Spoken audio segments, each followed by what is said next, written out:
It's a great pleasure for me today to introduce to you two outstanding Russian guests, Ksenia Yudayeva and Sergei Storchak. Ksenia Yudayeva is Russia's chief of the Directorate of the Presidential Experts and in the presidential administration. And more importantly for this matter, she's the G-20 Sherpa. So she's the person who coordinates Russia's endeavors with regard to the G-20. And as you probably all know, Russia is now the chair of G-20 since December, and the next G-20 summit will take place in St. Petersburg 5th to 6th of September. And our other guest today is Deputy Minister of Finance, Sergei Storchak. And I should say that, first about Ksenia, that she has previously worked as chief economist of Sberbank, by far Russia's biggest bank. And before that, she has worked in various think tanks in Moscow, including the Carnegie Moscow Center, where we have the pleasure of being colleagues. And she has her PhD in economics from MIT. Sergei Storchak has been on his post as Deputy Minister of Finance for International Financial Policy since 2005.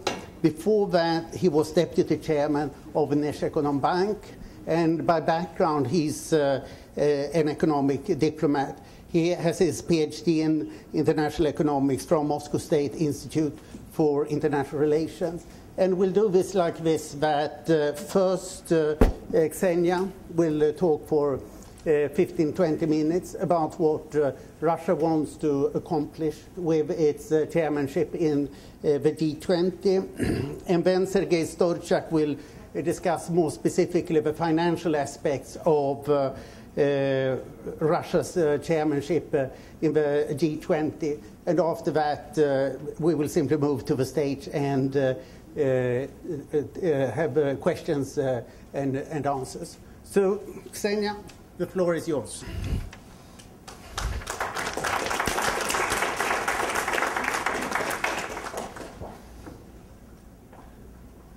Well, first of all, let me thank Peterson Institute and my old friend Anders Rusland for helping to organize this wonderful seminar. I've seen many familiar faces in the audience, so let me thank all of you for coming here. And also I would like to express my deepest condolences to the people of the United States because of the yesterday bombing in Boston. I think that this is not only American tragedy, it's a global tragedy, and all people in the world really now with the US after this event. And we hope that those people who were injured will recover and will be able to go back to the normal life. So now let me move to G20. The major topic for our today's discussions. Well, let me. Well, Anders asked me to speak about what Russia wants to achieve at the summit and the G20, but I should tell you something what you probably know. The G20 is not just a summit. It's an extensive work, expert work in different working groups and tracks in preparation for the summit, in implementation of decisions of previous summits, etc. And every year, each president is supposed to choose its own priorities and continue and try to implement throughout its presidency one thing, and also monitor the implementation of decisions of the previous summits. And this year, when they thought about what should be our priority for the year, we tried to guess what would be the subjects on the minds of the people at the time of the summit. What would be the most pressing economics subject for the people which G20 needs to address? And we realized that, of course, there is a lot of uncertainty around there, particularly on the financial market. We can, well, Greece coming out of Cyprus or something else. And sometimes it's difficult to predict whose turn will come at the time of the summit exactly. But there is something we can predict, right? That everybody's mind during this year will be preoccupied with the issue of economic growth. And actually right now we see that we were right, that while really economic growth is on everybody's mind, because we see slowdown of growth in China, in many developing countries. We see recession in Europe. United States are doing a little bit better, but still not to the level we hope to grow. So what Russia tries to do is tries to put this topic of growth as a key topic in all of our work. And in all the groups and all other tasks which on which the G-20 is working on, we are trying to look through these prisms of growth and through three priorities, which are also principles, which we introduced for this year. And these priorities are investments for growth and jobs. We believe that the world, in order to get out of the crisis, the world needs structural changes. The world can't get out of the crisis without structural changes in most of the countries, and we cannot have structural changes without investments. So this is why we think investments are important for growth and job creation. Second priority or principle is trust and transparency. While we need trust and transparency for investments, we can't have investment, particularly long-term investment, particularly by the private sector, without some level of trust. And we can't have trust without a certain level of transparency. So we believe that these two principles can help us to stimulate investments and stimulate growth. And finally, we need efficient regulation also for growth, for investments. While efficient regulation in finance is a traditional topic of G20, G20 from the very beginning was doing two things.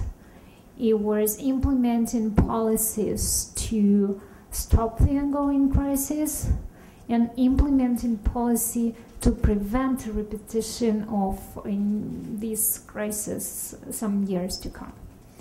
And this is why efficient regulation in finance was the topic of the agenda. And we think that we may look on some aspects of efficient regulations in structural reforms in other areas, including labor markets and maybe energy or energy infrastructure. So these are the three priorities. Then the second thing which we decided to do is try to not introduce any new topics to the agenda. I will name to you the G20 agenda right now, and you will realize that it's already quite gigantic. So adding something else will just introduce more complications and not necessarily bring us more results. So we decided to not enlarge the agenda, but rather choose these three principles through which we will work on all the aspects of the agenda. So what are the aspects of the agenda? Well, first of them, this is financial agenda. It's financial regulation and framework for balanced growth, and I think that Sergei Starchak, who is here, will tell you in more details about what's going on there and what we're trying to achieve in this direction. So as a Sherpa, I keep a look on the financial agenda, but I also always see the rest of the G20 agenda. And on this agenda is employment group. Last year, if you remember, this group came up with the recommendations of overcoming youth unemployment. This year, we decided to concentrate on two major topics. One is job creation, And it's actually was a big challenge for the labor group, with all those labor minister specialists, to actually think of job creation and supply side, not just on social policies. But anyway, this is a major topic, and this year we're going to have a joint meeting of the Ministers of Labor and Ministers of Finance. And we are still working on the exact topic for this meeting, but we think that job creation in the time of the tight budget constraints, should be the topic for this meeting, and we hope that the final communique will give some guidance, some attitude of this, both labor and finance ministers, about how we can balance budget policies and labor and job stimulation policies. And the second topic is labor activation in the vulnerable groups, being women, youth, disabled, and elderly who are still trying to stay in the labor force. Our second task is trade policy. Trade policy was on G20 agenda from the very beginning. If you remember, already in Washington, G20 made two statements. One, non-protectionism standstill, and the other one is finalization of the Doha round. While we still continue the first one, standstill, it will run until 2014, as the previous as it was agreed in Los Cabos, and Russia this year will continue monitoring of protection measures which has been introduced by G20 countries. The second goal which we would like to reach in the trade track is support of the trade facilitation agreement at the WTO Ministerial Conference in Bali. And the third one is some principles of transparency of free trade agreements, which will make them easier for business to use and get prepared for the new free trade agreement. The next area of work of G20 is development policy, development for all. This topic was introduced by Korea during the Seoul summit. Korea introduced the Seoul plan on development. And this is a very complicated plan which has 9 different pillars. So Russia this year would like to concentrate on 5 pillars, including food security, mainly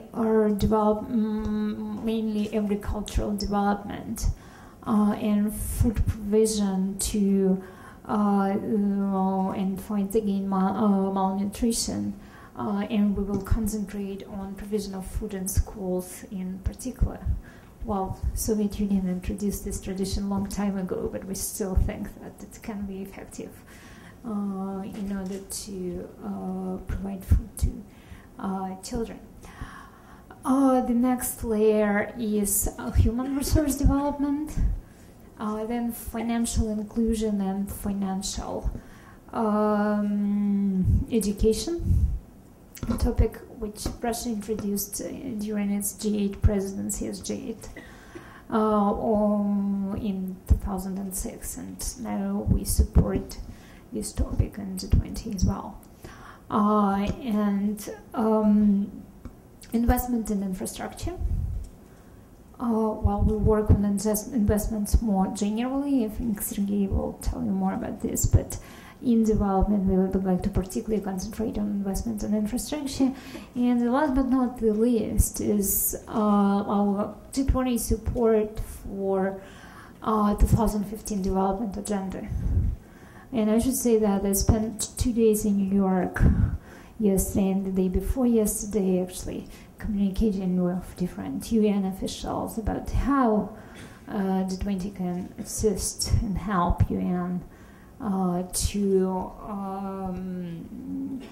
go forward with its 2015 development agenda. So this is a development track, and the final track is corruption. Corruption was also at the core of the agenda of G20 from almost very beginning. Last year in Mexico, the new plan, anti-corruption plan, was established, and Russia this year is helping to implement this plan. We actually work very closely with civil society on this issue as well. One of our innovations was to invite participants of the civil society to some of the working groups and task forces. And the civil society group, which is working on corruption, headed, well, surprise, surprise, by Transparency International, spoke at the last meeting of the corruption working group in Moscow, and they told us that they view the work of G20 in this area is quite successful. Apart from that, Russia introduced several new topics on the agenda, where we would like, as a first step, to have some reports on best practices, and these new topics include such topics as corruption in conducting large multinational events, mainly large sports events, corruption in fighting corruption in privatization practices, multinational cooperation and legal cases related to corruption, and so on. So this is roughly what we are working on right now. Let me now give the floor to Sergei to discuss the financial agenda, and then we will answer some of your more precise questions. Thank you.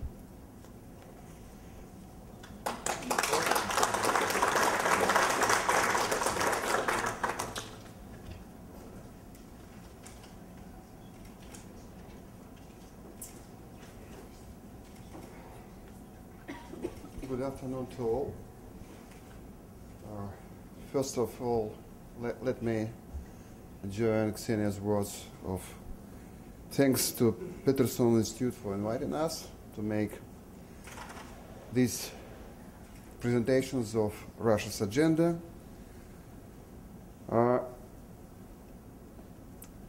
Frankly speaking, I hope that the most time would be devoted to your questions, not to the presentations.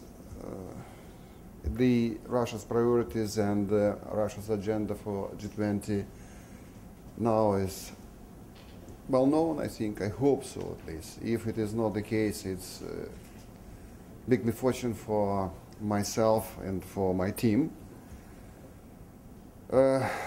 So my description of financial track agenda would be quite brief, but I still hope that I managed to show you all dimensions we need to face in this track. My first appearance at G20 took place quite long ago. It was autumn 2004, and those days it was purely Ministers of Finance track, and no one really expected that just in 4 years' time we'll have to compete with Sherpa's track as leaders joined the club, and it looks like they set up its own club of dealing with global financial and economic issues. Frankly speaking, at the beginning I was quite skeptical that the G20 summits would survive, because it's not, frankly speaking, the job of leaders to work so hard on sometimes quite complicated financial issues. Could you imagine leaders' discussions on over-the-counter derivative markets reform agenda?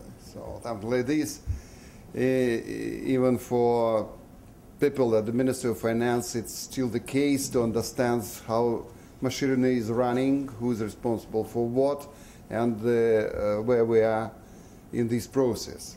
But the situation changed. It's happened. Now we have separate summit process, and it was really Ksenia's job. For the beginning, I was a bit jealous because it's understandable. For a number of years, it was the monopoly of ministers of finance, and frankly speaking, it was the monopoly of their deputies. not ministers, because who negotiate the draft of final declaration? Of course, deputies and their teams. Ministers at the end, well, they're accepting or they're accepting. It's rather difficult to imagine that they would not accept what was proposed by their deputies, sometimes after long discussions. In Moscow, in February, it took us almost 24 hours to agree on the final minister's declaration. It's a bit strange, but it's the case. So we now have, the Ministers of Finance track has to accommodate to the summit's procedures. We'll have to work closely with the Sherpa's track, being as supportive as possible, but at the same time keeping our own agenda and keep it, the agenda which is still dominates, frankly speaking. Whatever Sherpas are looking forward with their own priorities and their own topics of high importance. In G20, finance ministers' tracks dominates in volumes, in many cases in the context because of its huge importance for the global economy, and starting from the global economy, we can easily switch to the global security issue. So, what we are looking for as Minister of Finance track during our presidency? The most important, and we started saying from the beginning, the full implementation of the so-called framework for sustainable, predictable growth of the world economy. It was not our own product. We picked up what was previous presidency did in this field, and this framework oriented on members, G20 members, taking concrete commitments for the main things need to be done for job creation, for stimulating of economic growth. Within this framework for sustainable growth, we have two separate pillars. One linked to the fiscal consolidation, the other linked to structural reforms.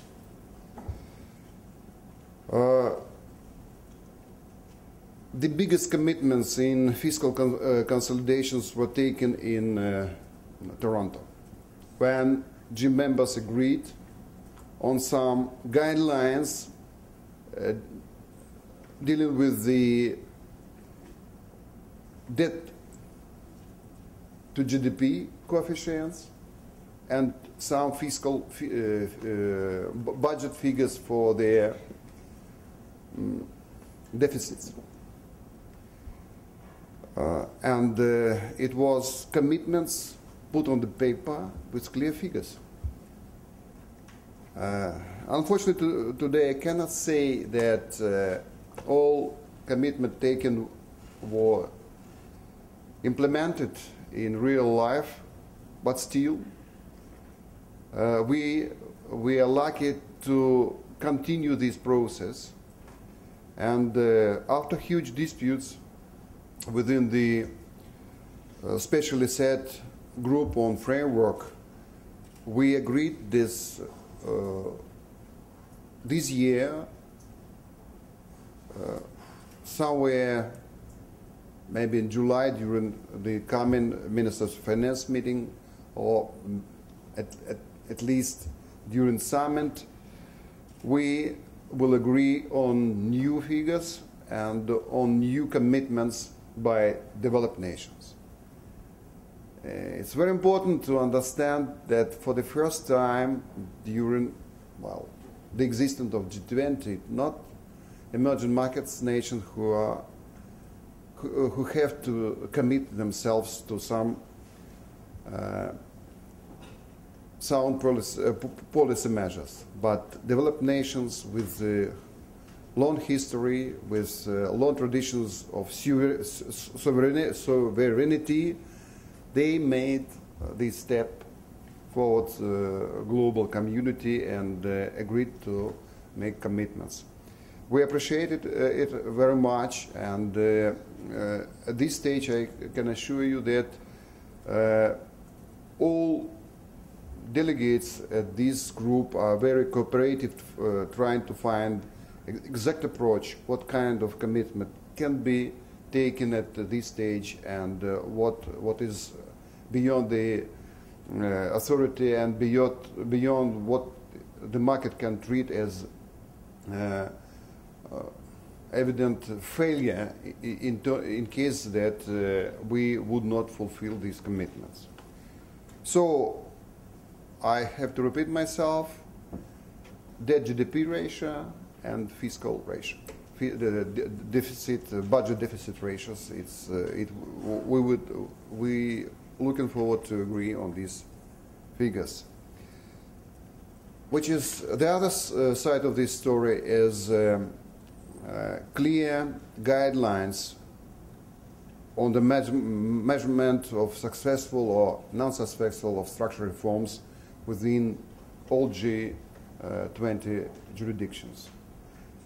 Turned to be quite difficult methodological work. What kind of instruments need to be used in order to have clear judgments that the country succeed in structural reform, either in labor market or linked to the governance reform or legal reforms, all kinds of structural reforms which are of highly importance for developed nations first of all. Once again, we are saying here about developed nations, members of G20. So, if we manage to take the agenda of the framework on another level which would be higher than those commitments made in Toronto, we would consider our presidency as a real success. So all other measures would be treated by us, or the policy decisions would be treated as supportive. So very important, but clearly very supportive ones. So here I would like to say about two of them. First, we call it long-term financing agenda. But we started, when we start preparing our priorities, we first call it financing for investment, having in mind that we have a very strange picture, global picture, when corporates are keeping huge amounts of money on banks' deposits and nothing happening. Money wouldn't go to real sector of the economy. There's no job creations. They are not real big figures in terms of GDP growth. So we started with this title, financing for investment, but in course of discussion within the group, it was translated into long-term financing. We have received first study reports prepared by different institutions, including IMF, World Bank, OECD, the FSB, the Financial Stability Board, and others, describing what is wrong in their fields of occupancy, what needs to be done in their sphere of responsibility. Now we set up so-called study group. Co-chairs of this group agreed to be Germany and Indonesia, just balancing the interest of developed and emerging markets. And to my big surprise, they produced a working program for long-term financing consisting of more than 30 different positions, or more than 30 different items. Items covering public financing, what is need to be done in order to make public allocations as effective means for investment financing. Market, institutional investors' responsibilities, and other things which need to be tackled by the authorities in order to make money accumulated by institutional investors to go into the real sector of the economy, not and somehow destimulate the fact that institutional investors nowadays mostly looking for the secondary market, not the primary one, and jobs are being created on the primary markets activities, not on the secondary. And it don't be quite a big job, quite a big task. So, well, nowadays it has become clear that not everything in this program can be finalized before September summit. So it means that Australia, as the coming presidency, will pick up the most of this position.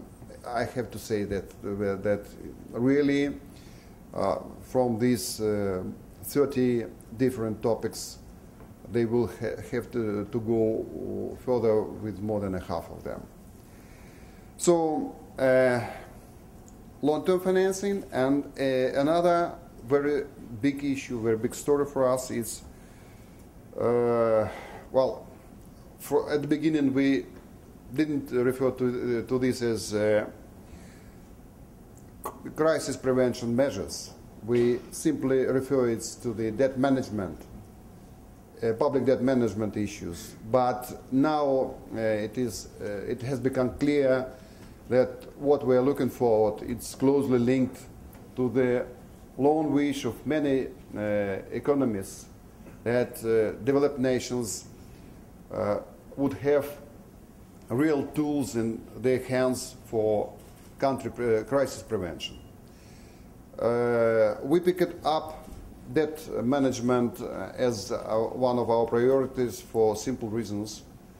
The recent financial crisis is closely linked to big issues, big problems in public debt, but not only in public debt as well, in corporate sector liabilities. But what is the idea? Not to look backward, but look forward. We decided to see what can be done with the existing rules, principle, guidelines on which public debt management is being based, and whether it is all these rules still valid, having in mind that we found ourselves at some stage in very serious sovereign debt crisis. I refer to the situation in Europe.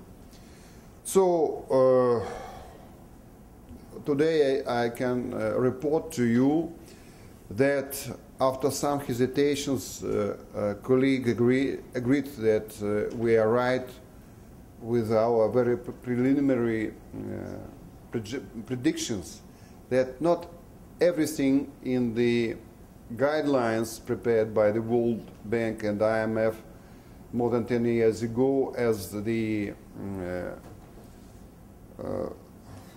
as the best practices, as the lessons from previous crises, that these guidelines not need to be redrafted, rewritten. So nowadays we have agreed between ourselves that there are some principles which really need to be rethought. Just one single example. The first principle for debt managers of any countries sounds like this, that a sovereign should borrow at lowest possible price, subject to sound risk-taking. It is written as a rule, as a best approach to debt management. But what happened in real life? It stimulates countries to borrow on short term of their yield curve. So to issue short-term notes because they are much cheaper. And the shorter maturity you have as sovereign debt, the higher the risk of refunding. And this is the case where a number of European nations found themselves when they had to borrow a lot in order to refund their commercial banks, to recapitalize their commercial banks. They had to accumulate huge amount of sovereign liabilities. So it's one example where old guidelines do not fit to new experience accumulated during this crisis. So this is two items which we consider as our new proposals, and well, we are working hard on them. But what was left for us from our predecessors as presidency for G20 is big story on financial regulation reform. There are lots of work is going on. The Financial Stability Board is standing in the heart of the activities. I cannot say that we are leading the process. We support with all necessary forces, taking what being agreed on to the ministers' level in order to endorse some decisions and aiming that some of the proposals would be taken further to the level of leaders. I mentioned a number of initiatives or regulation reform which have already taken place or in well developed. This I just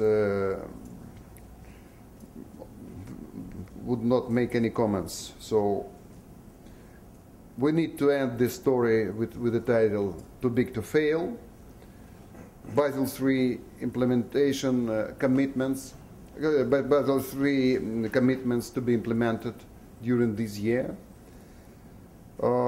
OTC derivatives reforms, dealing more international cooperation with the regulation of this market.